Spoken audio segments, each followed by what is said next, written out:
وبركاته. الحمد لله رب العالمين والصلاة والسلام على أشرف النبيين وعلى آله وصحبه أجمعين، أما بعد. قال الله سبحانه وتعالى في كلامه القديم: والذين جاءوا من بعدهم يقولون ربنا اغفر لنا ولإخواننا الذين سبقونا بالإيمان ولا تجعل في قلوبنا غلا للذين آمنوا ربنا إنك رؤوف رحيم. ஆமன்னா பில்லாஹி ஸதகல்லாஹு மௌலானல் அஸீம்.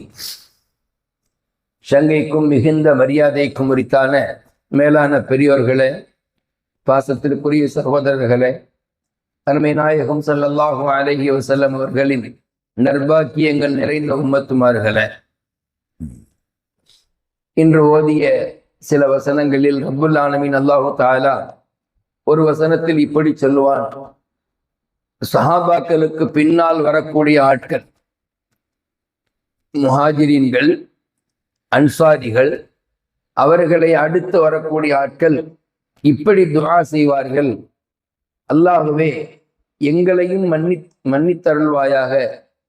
ஈமானோடு எங்களை விட்டு உன்னிடத்தில் வந்துவிட்ட எங்கள் சகோதரர்களையும் நீ மன்னிப்பாயாக.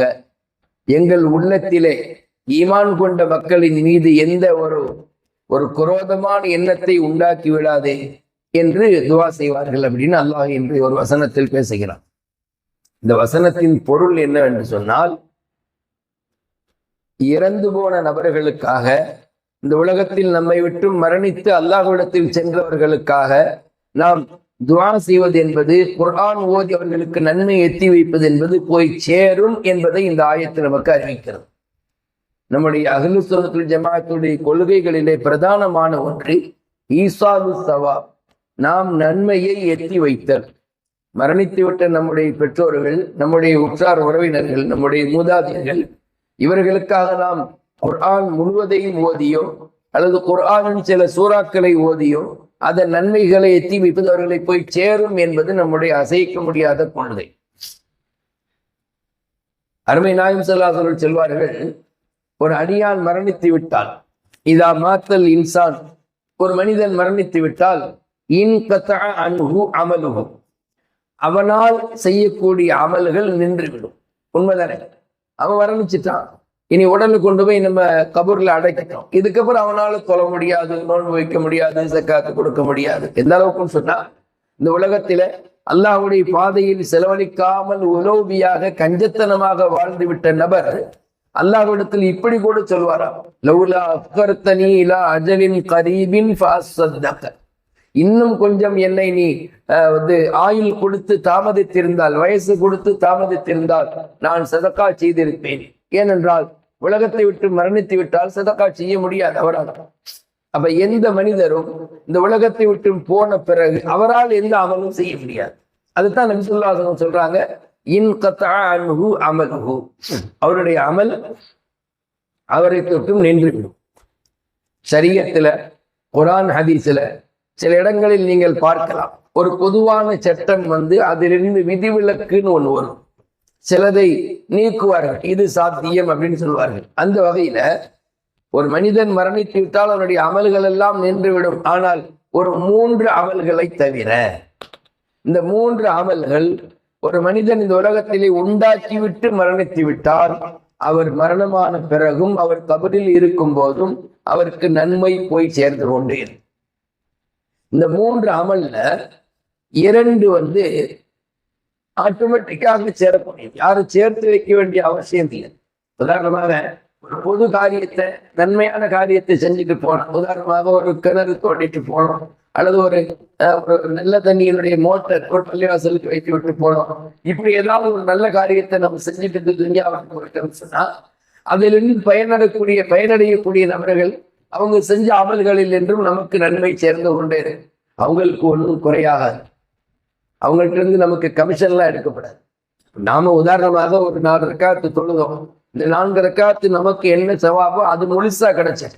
நம்ம யாருடைய ஒரு பயன்பாட்டை பயன்படுத்தினோமோ அவருக்கும் நன்மை போய் சேரும் நம்முடைய தொழுகையில். அது அல்லாஹ் ரப்புல் ஆலமீன் தருகிறான். நம்முடைய அமலில் என்றும் எந்த குறையும் இல்லை. ஹதீஸ்ல தெளிவா இபாரத்து வருது, வார்த்தை வருது. இரண்டாவது, பயனுள்ள கல்வியை பிறருக்கு கற்றுக் கொடுத்து விட்டு ஒருவர் சென்று விடும். ஒரு மார்க்க கல்வியினுடைய ஆசிரியர், ஒரு மக்தப் ஆசிரியர் நல்ல பிள்ளைகளை உருவாக்கிவிட்டு சென்று விட்டார். அந்த பிள்ளைகள் நன்கு ஓதினார்கள், அவர்கள் பிற்காலத்தில் ஆசிரியராக மாறினார்கள், ஓதி கொடுத்தார்கள். இப்படியே எத்தனை தலைமுறைகள் அவர்கள் உஸ்தாதுகளை உருவாக்கிவிட்டு செல்வார்களோ அந்த நன்மையும் அவருடைய கபருக்கு சென்று கொண்டே. மூன்றாவது, சாலிஹான பிள்ளையை நாம் உருவாக்கிவிட்டு செல்வது. அந்த சாலிஹான பிள்ளை நமக்காக துவா செய்வது. அப்படி துவா செய்கிற மாதிரி உருவாக்கிட்டு போனோம். இது சேர்த்து வைக்கக்கூடிய ஒன்று. அவர் நமக்கு நன்மையை சேர்த்து வைப்பார். யதார்த்தமாகவே ஒவ்வொரு பிள்ளைகளும் தன்னுடைய 5 வக்து தொழுகையிலும் இப்படி துவா செய்யும். இப்ராஹிம் அலைஹிஸ்ஸலாமுடைய துவாவை சொல்லும், ரப்பி ஃபிர்லி வலி வாலிதைய வலில் முஃமினீன யௌம யகூமுல் ஹிசாப். ரப்பே, என்னை மன்னித்தருள், என் பெற்றோரை மன்னித்தருள், முஃமின்கள் யாவரையும் மன்னித்தருள் அப்படிங்கிற துவாவை இப்ராஹிம் அலைஹிஸ்ஸலாம் அவங்க செஞ்சிருக்கிறாங்க. அப்போ ஒவ்வொரு மனிதரும் நன்மையை எத்தி வைத்தல், பாவ மன்னிப்பு தேடுதல் என்ற அடிப்படையில் முதல் கட்டமாக தன்னுடைய பெற்றோருக்கு பாவ மன்னிப்பு தேடணும். அதே போல நன்மைகளை துவாவின் மூலமாக எத்தி வைக்க முடியும். ஒரு விஷயம் என்னன்னா, எப்படி இந்த உலகத்துல என்னால் இன்னொரு மனிதருக்கு பயன் கொடுக்க முடியுமோ அதே போல அவருடைய மரணத்திற்கு பின்பு அவருக்கு நான் பயனடைய செய்ய முடியும். அதாவது அவருக்கு நான் ஒரு சூரத்துல் ஃபாத்திஹாவை ஓதியோ சூரா யாசீனை ஓதியோ அவருக்கு நான் அதனுடைய நன்மையை எத்தி வைக்க முடியும். கண்மணி முஹம்மது ரசூலுல்லாஹி ஸல்லல்லாஹு அலைஹி வஸல்லம் அவர்கள் வாரம் ஒரு முறை, அநேகமாக என்னுடைய ஞாபகம் சரியாக இருந்தால் சனிக்கிழமை, வாரம் ஒரு முறை குபாவிற்கு சென்று, எந்த குபாவிலே நபி அவர்கள் முதலாக மதீனாவுக்கு வரும் முன்பு தங்கியிருந்து பள்ளிவாசலை அமைத்து விட்டு வந்தார்களோ, மஸ்ஜித் குபா, அங்கே அமைக்கப்பட்ட அந்த பள்ளி தான் முதல் பள்ளி. இல்ல மஸ்ஜிதின் உஸ்ஸிஸான தக்வா மின் அவ்வலி யௌமின், மதீனாவிலே நுழையும் முன்பே ஆரம்ப நாளிலேயே தக்வாவின் அடிப்படையில் கட்டப்பட்ட அந்த பள்ளி என்று அல்லாஹ் குபாவுடைய மஸ்ஜிதை புகழ்ந்து பேசுகிறானே, அந்த குபாவினுடைய அருகில் உள்ள கபர்வாசிகளுக்காக நபி ஸல்லல்லாஹு அலைஹி வஸல்லம் அவர்கள் வாரம் ஒரு முறை சென்றவர்கள் துவா செய்து விட்டு வருவார்கள். அதே போல பராத்துடைய ராத்திரியில ஜன்னத்துல் பக்கீயிலே சென்று நபி ஸல்லல்லாஹு அலைஹி வஸல்லம் நீண்ட நேரம் துவா செய்து கொண்டிருக்கிறார்கள். அங்க போய் என்ன துவா செய்வாங்க சொல்லுங்க? யா அல்லாஹ், இந்த கபராளிகளுடைய பாவங்களை மன்னித்தரும். இதுதான் அங்க போய் செய்யக்கூடியது. அங்க போய் இருந்து நாம நம்முடைய தேவையை கேட்டுட்டு இருக்க மாட்டோம். யா அல்லாஹ், எனக்கு அந்த பாஸ்போர்ட்டை கொடு, விசாவை கொடு. கபிரிஸ்தான்ல போய் நின்று நாம கேட்கிற துவா என்பது யா அல்லாஹ், இந்த கபராளிகளின் பாவங்களை மன்னித்தரும். அப்போ நாம நம்மை விட்டு மறைந்து விட்ட நபர்களுக்காக துவா செய்கிற போது அந்த துவா வெறுமனே இல்லாமல் 4 சூறாக்களை ஓதி அந்த சூறாக்களுடைய நன்மைகளை எத்தி வைத்து விட்டு பின்னர் நாம மன்னிப்பு கேட்கிற போது அதனுடைய அந்த பவர், அதனுடைய அந்த வீரியம் என்பது ஜாஸ்தியாக இருக்கும். அல்லாஹ் அவருடைய பாவங்களை மன்னிப்பதோடு நன்மைகளை அவர்களுக்கு அல்லாஹ் எத்தி வைக்கிறான். இப்படி ஏராளமான விஷயங்கள் நாம் இங்கே பார்க்கிறோம். கண்மணி நாயகம் ஸல்லல்லாஹு அலைஹி வஸல்லம் இதை நடைமுறைப்படுத்தி இருக்கிறார்கள். அது மாத்திரமல்ல, ஒரு மனிதர் கபருக்கு சென்று விட்டாலும் வெளியிலே நடக்கக்கூடிய விஷயங்கள் கேட்கும், நடந்து போகக்கூடிய பாத அடிகள் அவருக்கு கேட்கும். அந்த அளவிற்கு போனதற்கு பின்பு அவருடைய அந்த கேள்வி கணக்குகள் தொடங்கும் என்பது புகாரி உட்பட ஹதீஸில் வந்தது. யஸ்மஉ கர்அ நிஆலிஹிம், அடக்கிவிட்டு செல்லக்கூடிய நபர்களின் செருப்பு சப்தங்களை, காலடி சப்தங்களை அந்த நபர்கள் கேட்பார்கள். அந்த கேட்கக்கூடிய அந்த சூழலில் அந்த நேரத்தில் அவர்கள் முன்கர் நக்கீர் என்கிற 2 மலக்குகள் வருவதாக ஹதீஸ் சொல்லுகிறார். மேலான பெரியவர்களே, அப்படியானால் நாம நம்முடைய பெற்றோருக்கு துவா செய்வதோடு சாலிகான குழந்தைகளாக நாம் எப்பொழுது மாறுவோம்? அவர்களுக்காக நாம சில ஆயத்துகளை, சில சூறாக்களை ஓதி அதனுடைய நன்மைகளை எத்தி வைப்போம். இது ஹதீஸிலேயும் சரி ஃபிக்ஹ் கிதாபுகளிலேயும் மிக தெளிவாகவே பதிவு செய்யப்பட்டுள்ளது. அப்படியானால் ஒரு வசனம் இப்படி வருகிறது, இன்சானி இல்லா மா சஆ அப்படின்னு குர்ஆன்ல வருது. இதை முன்வைத்து சில பேர் சொல்றாங்க, ஒவ்வொரு மனிதரும் அவன் என்ன முயற்சி செஞ்சானோ அதுதான் கிடைக்கும்.